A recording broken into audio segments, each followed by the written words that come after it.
Hey, Jeff Ritter with a quick video on Caliper Anatomy. A lot of times we get questions about what is this part and what is that part, and our support and sales team doesn't understand what our customers are asking because they're not using the same terminology. So let's just take a quick run through of a couple calipers here and look at the different parts of each. Overall, we just say this is the caliper body, the overall mass of the caliper. Then we have the caliper face, will be the portion that points out towards your wheel. This is the bridge region of the caliper. In this case, we have a removable bridge, so we can take these, which are called bridge bolts. We remove those and then remove our bridge pieces, we would call those. We also have what we call a pad tension kit that is a different version of this bridge that puts a little tension on the top of the pad and keeps it from rattling. And then we also have a quick change spring clip that comes on this specific caliper too, which you would just pinch and lift to remove the bridge. These bolts that hold the two halves of the caliper together, we would call these the through bolts. Those are steel. We would call this your bleed screws. We have on this caliper one at each end.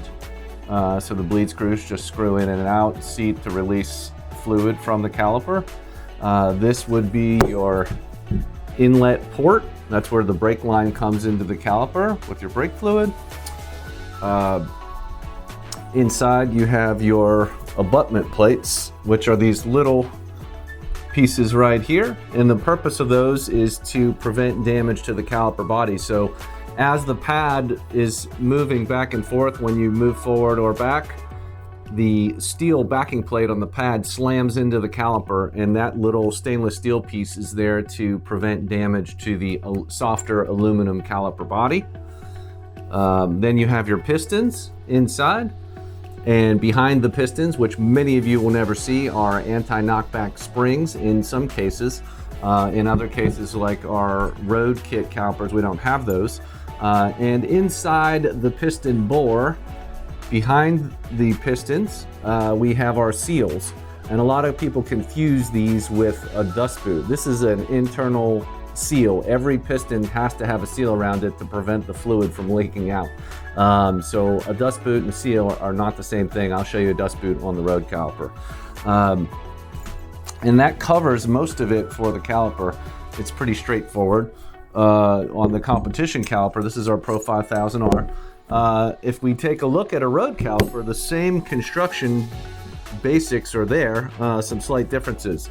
You have your bridge bolts, but in this case, we also have what we would call a bridge pin, slides in and also helps with retaining the pad, and underneath of the bridge bolts is this little spring which puts tension on the top of the pad to keep it from rattling.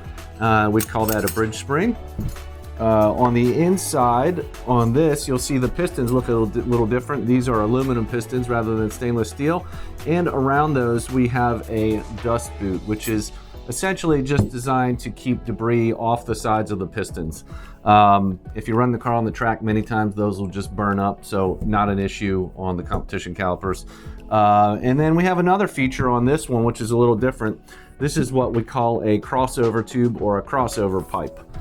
If you look at the Pro 5000R competition caliper, all those fluid pathways are internal. So a little different than what you see on the road caliper, where that is an external fluid pathway crossover pipe. I think that about covers it, and hopefully that will help you when you're speaking with our service and sales team. You'll both be on the same page with your terminology. Thanks for watching.